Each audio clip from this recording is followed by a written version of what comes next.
The reign of Pharaoh Mentuhotep II, architect of the Middle Kingdom. In the vast and complex history of ancient Egypt, few figures are as pivotal as Pharaoh Mentuhotep II. His reign, which spanned from around 2061 to 2010, was a transformative period that marked the end of the chaotic First Intermediate Period and the dawn of the Middle Kingdom. Mentuhotep II was not just a ruler. He was a visionary who unified a fractured Egypt, restored its glory, and laid the foundations for one of the most celebrated eras in the nation's history. The story of Mentuhotep II is one of resilience, ambition, and strategic brilliance. It is a tale of a young Theban prince who rose to power during a time of great uncertainty and division, and who, through sheer determination and skill, re-established Egypt as a unified and prosperous kingdom. His legacy is not only etched in the monumental architecture he commissioned but also in the enduring cultural and religious shifts he inspired. The First Intermediate Period, a kingdom in chaos. To fully appreciate Mentuhotep II's accomplishments, it is essential to understand the tumultuous period that preceded his rise to power. The First Intermediate Period, which lasted from approximately 2134 to 2040, was a time of disintegration and instability in ancient Egypt. The centralized power that had characterized the Old Kingdom had collapsed, leaving the nation divided into a patchwork of independent regions ruled by local chieftains and nomarchs, regional governors. This fragmentation was fueled by a combination of factors, including economic decline, political corruption, and a series of weak and ineffective rulers. The once glorious pharaohs of the Old Kingdom, who had commanded vast resources and wielded near-absolute power, were now replaced by local leaders who often acted in their own interests rather than those of the nation as a whole. One of the most significant consequences of this decentralization was the rise of two rival power centers, Heracleopolis in Lower Egypt and Thebes in Upper Egypt. The rulers of these two cities each claimed to be the legitimate successors of the Old Kingdom and sought to reunify Egypt under their respective banners. However, their efforts were hampered by constant warfare, shifting alliances, and a general sense of unrest that permeated the land. The First Intermediate Period is often portrayed as a dark age in Egyptian history, a time of cultural stagnation, economic hardship, and political chaos. Yet, it was also a period of significant social change, as the breakdown of central authority allowed for the emergence of new regional powers and the flourishing of local artistic and literary traditions. It was within this context of both decline and opportunity that Mentuhotep II began his journey to the throne. The rise of Mentuhotep II, a young prince with a grand vision. Mentuhotep II was born into the royal family of Thebes, a city that would eventually become the spiritual and political heart of Egypt. His father, Mentuhotep III, was the nomarch of Thebes and a ruler of the 11th dynasty, which had established itself as a dominant force in Upper Egypt. The young Mentuhotep grew up in a world where power was constantly contested, and the dream of a unified Egypt was a distant but fervent aspiration. As a prince, Mentuhotep II would have been well-versed in the art of statecraft and warfare. He likely received an education that emphasized both the religious and military duties of a future pharaoh, preparing him for the enormous challenges he would face as a ruler. The teachings of the time would have instilled in him a deep sense of duty to Ma'at, the ancient Egyptian concept of truth, balance, and order, which the pharaoh was responsible for upholding. When Mentuhotep II ascended to the throne of Thebes after the death of his father, he inherited a kingdom that was powerful but still limited in scope. Thebes controlled much of Upper Egypt, but the rulers of Heracleopolis remained a formidable obstacle to unification. Mentuhotep II, however, was not content with ruling a divided Egypt. From the outset of his reign, he harbored ambitions of bringing the entire nation under his control and restoring the centralized authority that had been lost during the First Intermediate Period. The young pharaoh's vision for Egypt was not just about political unification. It was also about cultural and religious revival. Mentuhotep II understood that to truly restore Egypt to its former glory, he needed to not only conquer his rivals, but also reinvigorate the religious and cultural life of the nation. This dual focus on military conquest and cultural renewal would become a hallmark of his reign. The campaign for unification, the struggle for the throne of Egypt. Mentuhotep II campaign to unify Egypt was a long and arduous process that required not only military might but also strategic diplomacy and political acumen. The primary obstacle to unification was the rulers of Heracleopolis, who controlled much of Lower Egypt and had their own designs on the throne. The conflict between Thebes and Heracleopolis was a protracted and bloody struggle, with both sides experiencing victories and defeats. Mentuhotep II proved to be a formidable military leader, personally leading his armies into battle and demonstrating a keen understanding of both conventional warfare and psychological tactics. He employed a combination of force and persuasion to bring the various regions of Egypt under his control. In battle, he was known for his bravery and tactical skill, often outmaneuvering his enemies and securing decisive victories that shifted the balance of power in his favor. One of the key battles in this campaign was the Battle of Abydos, a strategically important city located on the border between Upper and Lower Egypt. Abydos was not only a military stronghold but also a significant religious center associated with the cult of Osiris, the god of the afterlife. Control of Abydos was crucial for any ruler seeking to claim legitimacy over all of Egypt. Mentuhotep II forces clashed with the Heracleopolitan army at Abydos in a fierce and brutal engagement. The details of the battle have been lost to history, but it is clear that Mentuhotep II emerged victorious, dealing a significant blow to the Heracleopolitan rulers. This victory was a turning point in the war, weakening the power of Heracleopolis and opening the path for Mentuhotep II to assert his dominance over the entire country. Following the Battle of Abydos, Mentuhotep II continued his campaign, gradually consolidating his control over Lower Egypt. His military successes were accompanied by diplomatic efforts to win the loyalty of local rulers and officials. By around 2040, Mentuhotep II had succeeded in reunifying Egypt under his rule, ending the First Intermediate Period and inaugurating the Middle Kingdom. The foundation of the Middle Kingdom, a new era of stability and prosperity. With the unification of Egypt, Mentuhotep II became the first pharaoh of the 11th dynasty to rule over the entire nation. This marked the beginning of the Middle Kingdom, a period characterized by political stability, economic growth, and a flourishing of the arts and culture. Mentuhotep II's reign laid the groundwork for what many historians consider one of the most prosperous and culturally rich periods in Egyptian history. One of Mentuhotep II's first acts as the ruler of a united Egypt was to restore the central government and reassert the authority of the pharaoh. He moved the capital to Thebes, which became not only the political center of the kingdom, but also its religious heart. The move to Thebes symbolized a shift in power from the north to the south and reflected the new balance of power in the unified Egypt. Mentuhotep II also implemented a series of administrative reforms aimed at strengthening the central government and curbing the power of the regional nomarchs, who had become increasingly independent during the First Intermediate Period. He reorganized the bureaucracy, appointed loyal officials to key positions, and took steps to ensure that the nomarchs remained subordinate to the pharaoh. These reforms helped to create a more cohesive and efficient state, reducing the likelihood of future fragmentation.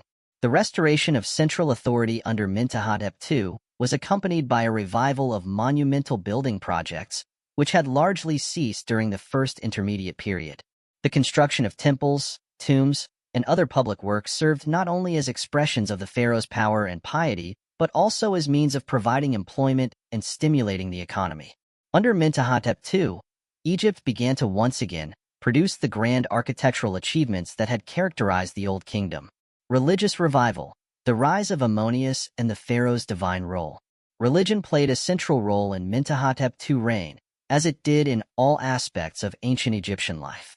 As pharaoh, Mentuhotep II was seen as the living embodiment of the god Horus and the intermediary between the gods and the people.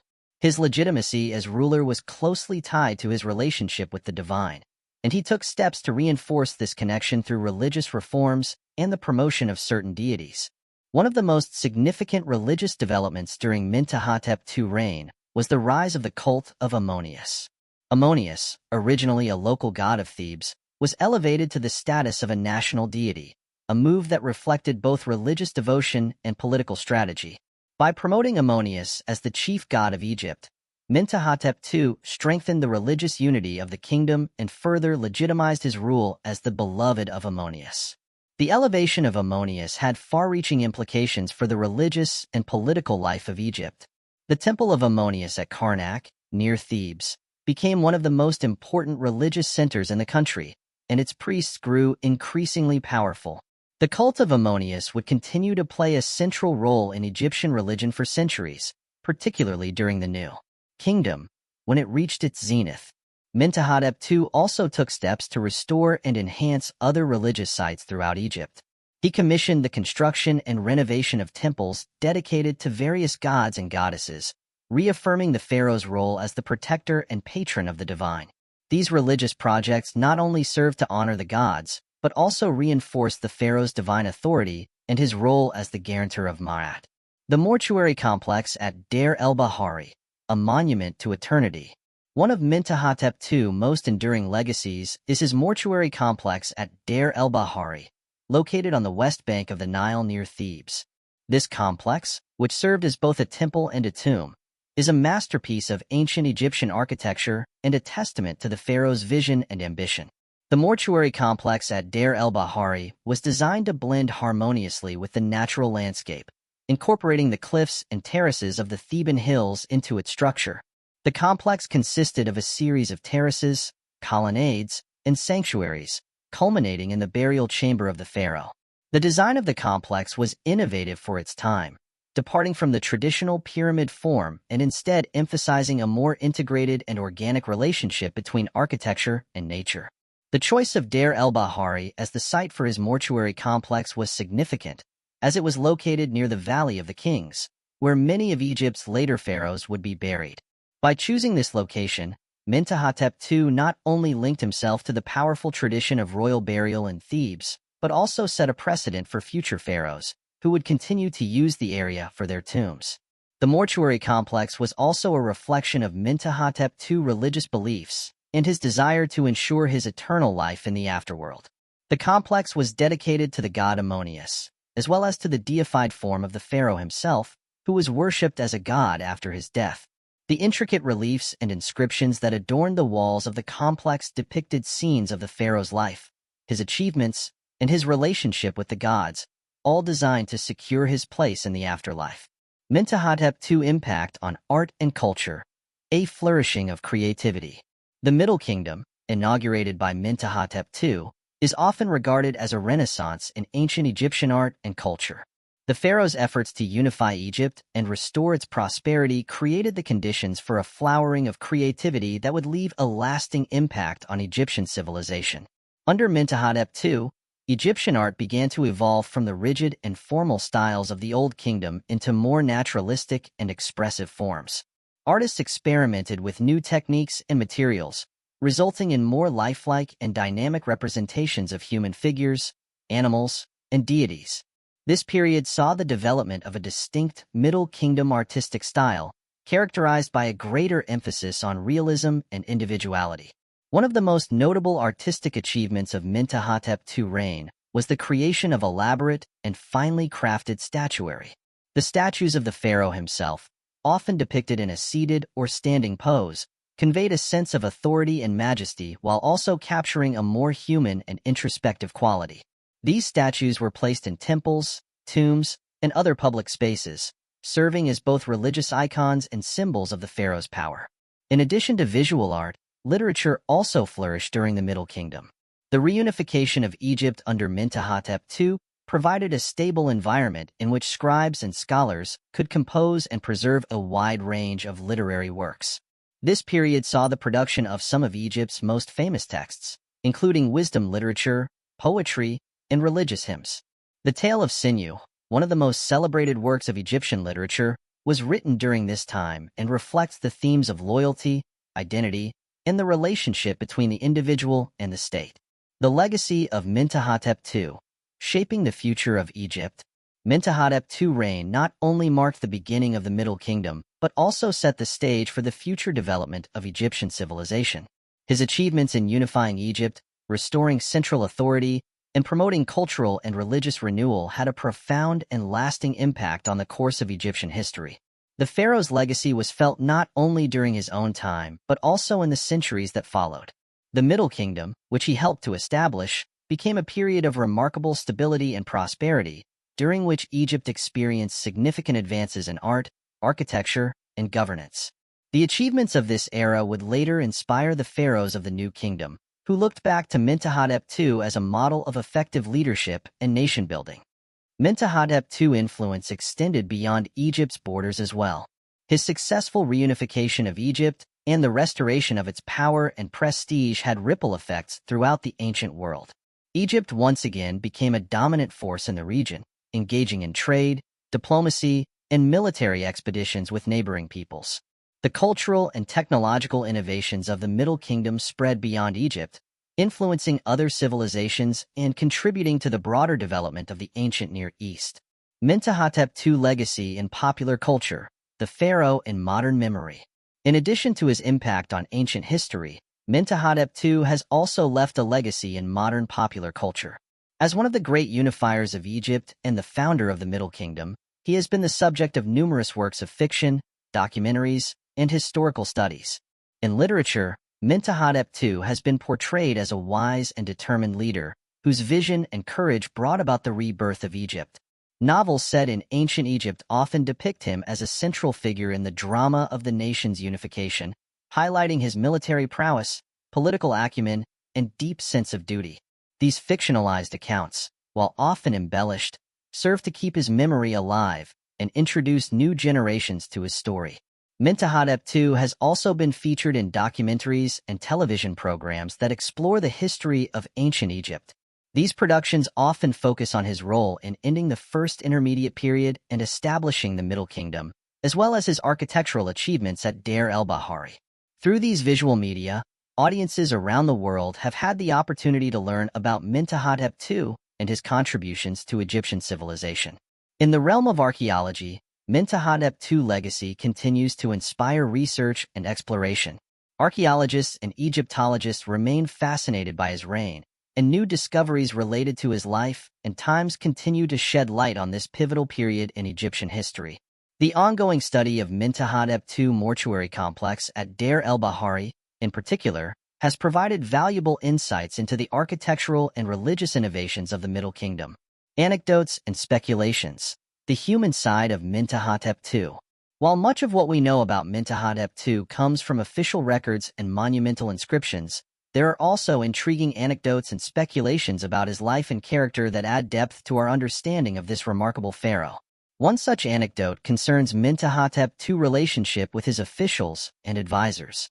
It is said that he was a shrewd and pragmatic ruler, willing to listen to the counsel of his advisors, but ultimately making decisions based on his own instincts and judgment. This trait may have been key to his success in navigating the complex political landscape of the time and achieving the unification of Egypt. There is also speculation about Mentuhotep II's personal life, particularly his relationships with his family and his harem. As with many pharaohs, Mentuhotep II likely had multiple wives and concubines, some of whom may have played significant roles in court politics. However, details about his family life are scarce, leaving much to the imagination. One of the more tantalizing mysteries surrounding Mentuhotep II is the question of his burial. While his mortuary complex at Deir el-Bahari is well documented, the exact location of his tomb remains uncertain. Some scholars believe that his burial chamber may be hidden within the complex itself, while others speculate that his tomb could be located elsewhere in the Theban hills. The discovery of Mentuhotep II's final resting place would undoubtedly shed new light on his reign and the burial practices of the Middle Kingdom. Another area of speculation is the extent of Mentuhotep II's influence on the cultural and religious developments of the Middle Kingdom. While his promotion of the cult of Ammonius and his architectural innovations are well known, it is possible that his impact on Egyptian society was even greater than we currently understand. Further archaeological discoveries and research may reveal new aspects of his reign and the ways in which he shaped the course of Egyptian history. Conclusion. The enduring legacy of Mentuhotep II. Mentuhotep II was a visionary leader who transformed Egypt during one of its most challenging periods. His reign marked the end of a time of division and chaos and the beginning of a new era of unity, stability, and prosperity. Through his military prowess, administrative reforms, religious innovations, and monumental building projects, Mentuhotep II left an indelible mark on the history of ancient Egypt. As the architect of the Middle Kingdom, Mentuhotep II's legacy continued to influence Egyptian civilization long after his death. His achievements set the stage for the cultural and artistic flourishing of the Middle Kingdom and laid the foundations for the powerful pharaohs of the New Kingdom. Today, he is remembered as one of the great unifiers of Egypt, a pharaoh whose vision and determination helped to shape the course of history. Mentuhotep II's story is a testament to the power of leadership, the resilience of a nation, and the enduring legacy of a ruler who dared to dream of a united and prosperous Egypt. His life and reign continue to inspire and captivate those who study the ancient world, ensuring that his memory will live on for generations to come.